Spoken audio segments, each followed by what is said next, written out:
Hey, what's up, you guys? Ready for another one here? We're taking that number 5 and we're going with the grain with this guy. I know you've seen him on my channel before, but today I decided to do him with the master fades. And we're gonna use the open fade. We're gonna use the open taper attack in this fade, and that's how we're gonna get this one done. So you pretty much see me just going through, lifting the hair back up and going back with the grain. I wanna keep that curl. He wants to knock that down. It grows like a weave on top, and he just wants to take that down some. So rather than doing it with scissors, which you could do it with scissors, it'll take a little bit longer and it'll look a little bit different, but in this case, he just wanted it lower. And then I'm gonna go through, I'm gonna put in the little Velcro things, the Barber Strong Velcro ones I just happened to get at the Orlando premiere show last year. And I'm gonna separate the hair because he wants to do a hard part. So we're gonna get that hard part. And he wants that hard part like real thin, so I'm gonna show you guys how I, just be a little more careful around that area and do all that. You see me putting a little bit of hairspray in, that's gonna make it really easy to cut that hard part. That's really gonna help you. Anytime you're using your trimmer, you should definitely use some hairspray. It's really gonna help you. It's gonna help you get that hair to just stay put when you go down with the trimmer and you cut into it. Next thing you see me doing is going through and I'm putting my skin line in. Sometimes I would knock down the bulk in this phase before I put the skin line in, but if the client has hair that hasn't grown back that much and you could really see what you're doing, I mean, there's no reason to do that. We're looking to save time. We're looking to be efficient. And of course, I'll follow it up with the trimmer just to get in those hard to reach spots. Other than that, I mean, it's barely no work for the trimmer. So I'm not beating up my trimmer. I'm using that 5-0 to knock down that all the way. And when I knock down that all the way, you're gonna see that it's really easy to run that electric shaver behind there. And the distance that I'm traveling from skin to 5-0 is very short, so it's very easy to blend as long as you're reducing tension as you come close to that line, you're flicking out. You might even come down with the grain in some cases to get rid of it, and you're just gonna keep working it until you see 0 line between skin and 5-0. So basically that's where we're at. No line between skin and 5-0, and it's now time to attack the fade. We're gonna attack with the open taper method using the Andis Masters, and we're gonna use the double magnetic guards. Of course, you see me going through and making a 1-inch guideline, and that's really a strong and powerful tool to use. This is one of my favorite techniques to use with this particular clipper if I'm not using wall. Of course, with wall, I prefer the half attack, but that's neither here nor there. But now I have defined an area width to work in, and you're gonna see me now begin to move that lever down just one little notch at a time, and I'm going to keep that clipper on an angle. When I say keeping it on an angle, I just mean that I'm either touching one corner of the blade down at a time, and I'm making that effort to keep it sort of on an angle and try to go against the grain as often as you can, but at times it'll be beneficial to go with the grain or across the grain if you need to. That's just gonna be depending on what that hair is doing. See, everybody's looking for that one size fits all, that one attack, that one thing that works, that they could use every single time. And I'm sorry to say that haircutting is just not like that. There's going to be certain situations with different hair types that you're gonna have to deploy different kinds of things. And that's where experience comes into play here, because you know what works and what doesn't after you've experimented a lot and you've developed some experience. So you see the line is starting to dissipate, and as I gradually move that blade closer and closer to closed, you're seeing that it's starting to come out a little bit better.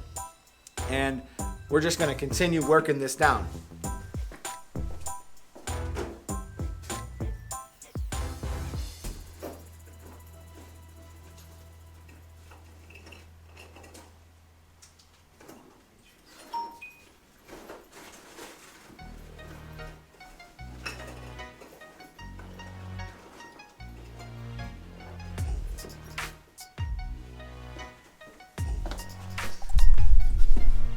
So again, in the back, you see me returning to it being open, and then I'm gonna drop it down slightly. I'm gonna move that notch up just one notch, keeping it on that angle and working through that area.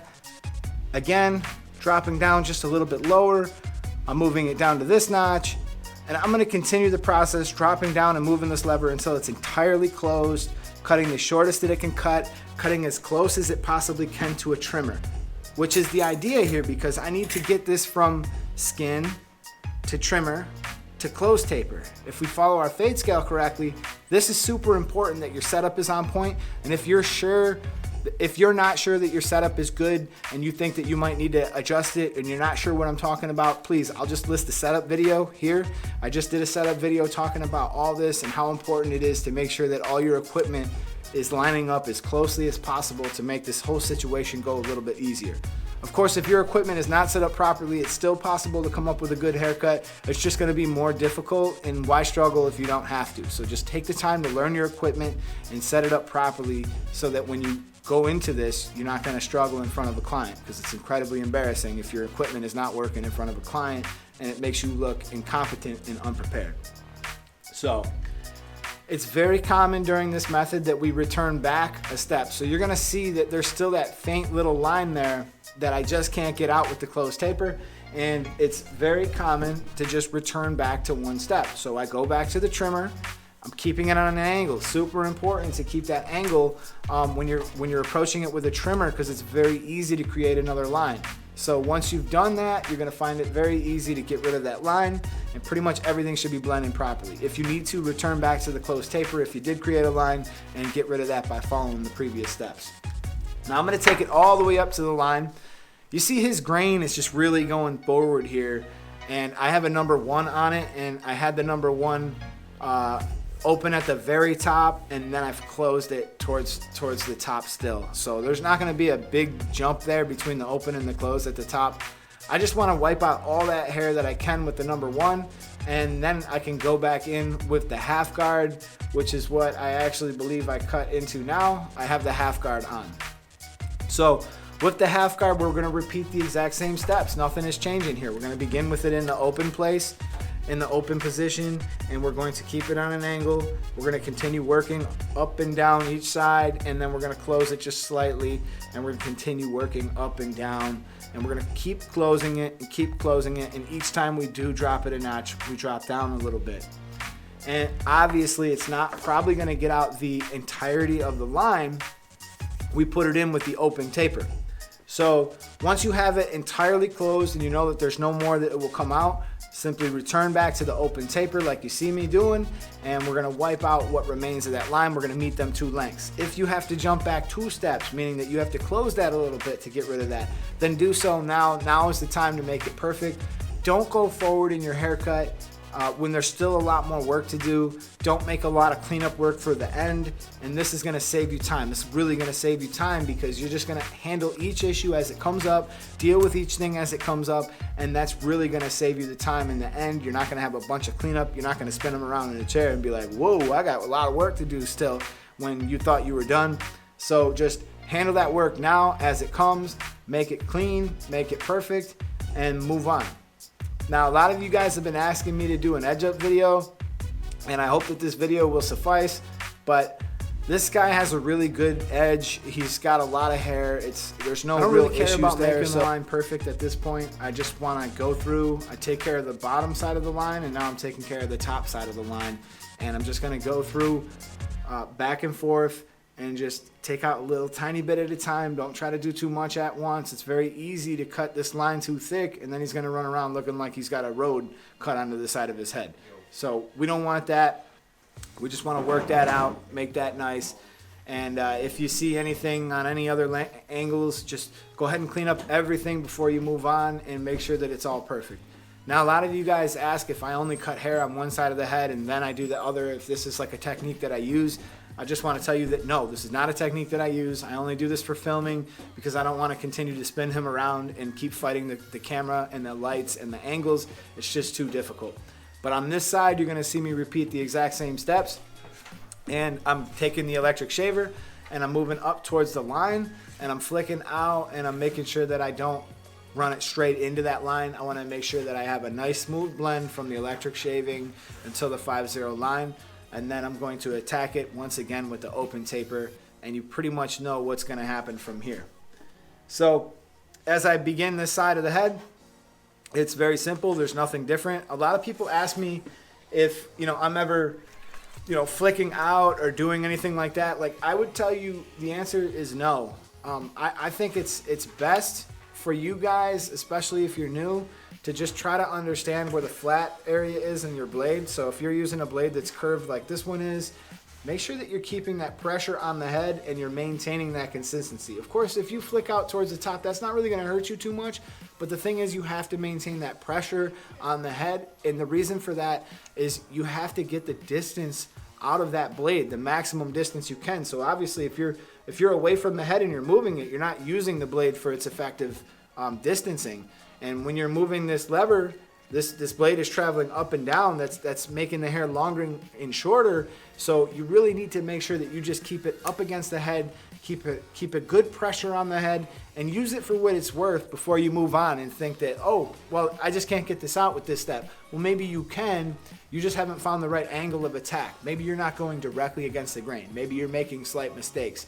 And the other thing is, like, when you keep that on an angle, it's also important to understand how to work your corners and just put one corner down and work that area in just like that. And that's how you're going to come out with them really smooth blends without much fight and much effort. And you're going to find this whole thing goes a little bit easier for you, no matter what kind of hair texture you're working with. Obviously, you're going to find that certain hair textures are going to give you certain problems. You're going to see that it's going to be a little more difficult to work with some of them. But if you follow these steps, you're going to find that this technique will get you through most of the time. And if you're using Andis Masters, this would be a great tutorial for you, because I do think that this is probably the best technique that you can be using with the Andis Masters, just due to the fact that they don't perform quite as well with the half attack. And I don't feel like blending up, for me, has never really been a great thing to do. I think it's caused me to struggle more than not. And if you want to blend down with these, of course you can, and plenty of people are great at doing that, and you can blend down with them. There's no problem there. But if you choose to use this attack, I really like this because it simplifies the area we're working in. You know that you're working in between here and here. So if you're working above that, you're probably bringing the fade too high. And the good news is, if you're working below that, you're not going to hurt anything. So it's sort of like a foolproof kind of way to do this. And again, you see me just going up to the next step here. I'm going to use the half open, and gradually closing it. And there's really not that much difference between this side of the head and that side of the head. And there's no difference between whether I'm working on the skin level or whether I have the half on or the one on. If I had the half on, I'm going to begin the same process. I'm going to repeat the same process. I'm going to begin a little bit higher with it open. I'm going to start a little bit lower, a little bit lower. The only difference is when you start to put guards on these, you're going to find that it's a little bit easier because you're getting further away from the scalp. Think of the scalp as like a backlight. It's kind of like a light bulb, right? And it's illuminating that brightness. So when you're down at the skin level, that's why it's so difficult to get those lines out, because that white background, that lighter scalp background, is exposing every little mistake that you're making. As you begin to put guards on and you start to distance yourself away from that head, you start to shade that background, and you start to see that these mistakes that you're making are a lot less visible, and it helps you to get that blend a little more perfect. So as you move up into those other steps, you're going to find that it's actually a little bit easier, and you can make a little bit more mistakes without having serious issues as a result of it. And pretty soon here, you're probably going to see me do some clipper over comb. And again, if that's something that you're struggling with, please just refer to my clipper over comb video. I'll link it in the cards, and you can check that out. I feel like it was probably one of my best videos on the subject, and I've gotten a lot of great response on it, and that's really a key thing to learn how to do. And I realize that it's difficult for barbers just starting out, and you might even get like so far into your cut and you're afraid to mess it up because everything else is looking so good. Have really curly hair that you might need to actually go with the grain a little bit. And when you go with the grain, you have to realize that that's going to reduce the amount of hair that's coming off. It's not going to be so much. So if you were to take a number 1 against the grain, obviously that's going to cut this guy down and make him look almost bald. But if you go with the grain, you can check yourself. You can just check and see like what effect does that have. But I always want to caution you on this heavier side of a hard part to just leave some of that hair alone.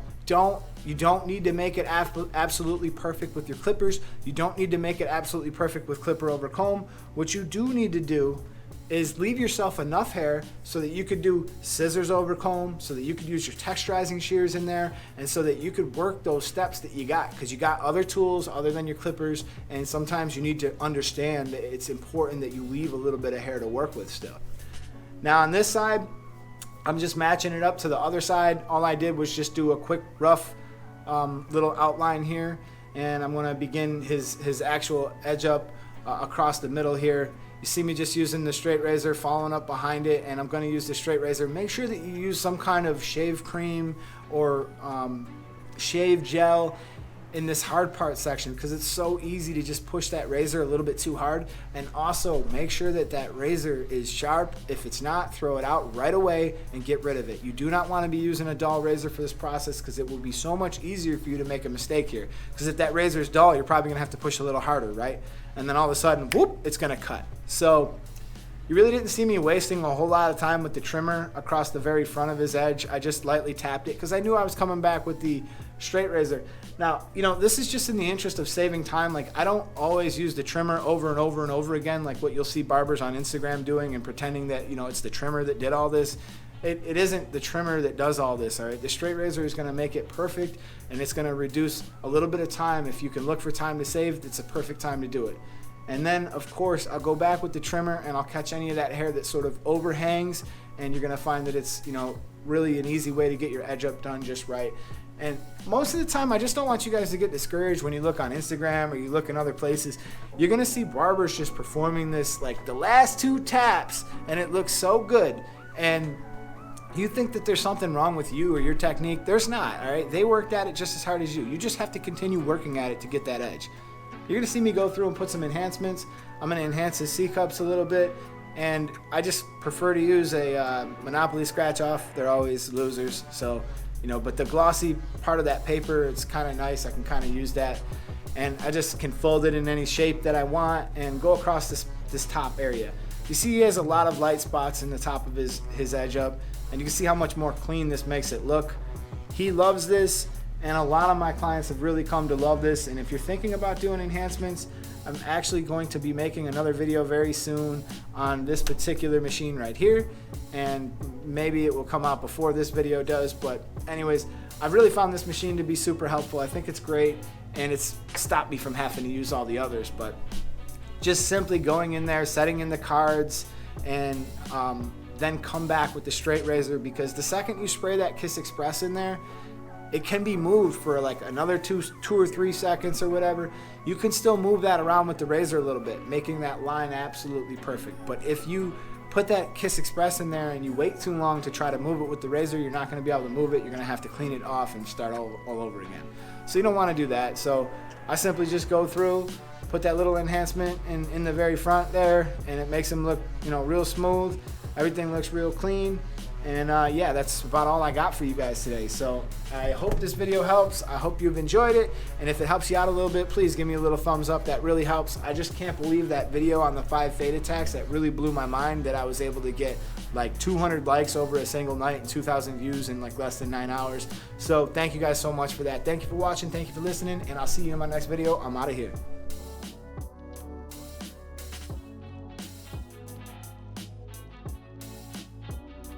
And now, a word from our sponsors. We don't have any sponsors, okay? This is just me trying to make a difference. I make all the videos, I edit them, I shoot them, I film them. I got all the cameras, the equipment, computers, and it's all very expensive to make these YouTube videos. Okay, anybody who's interested in checking out some of the tools that I use, like this is my total favorite setup. It's battle tested. I've used it for many years. Most of the stuff here has been here for a long time, and it works excellent. Go ahead and click that link in the drop down below and you can check those out. And I finally got some merch up on the channel, and if you decide to scoop one, it really helps the channel out. If this channel helps you out and you want to support it and you want to see more of it, anything you do like that will really help me out. And also, I want to do more product giveaways and stuff like that, but it's expensive, and I left a link to my PayPal down below. If you guys kick in a little donation, we're gonna start getting in some of this. I can start giving away more clippers, and I can start doing some more things. You find it in your heart to throw even just as little as $1 or $2, it could go a long way to getting some of these clippers in some of these people's hands that might need them, and I can continue to do this for more people.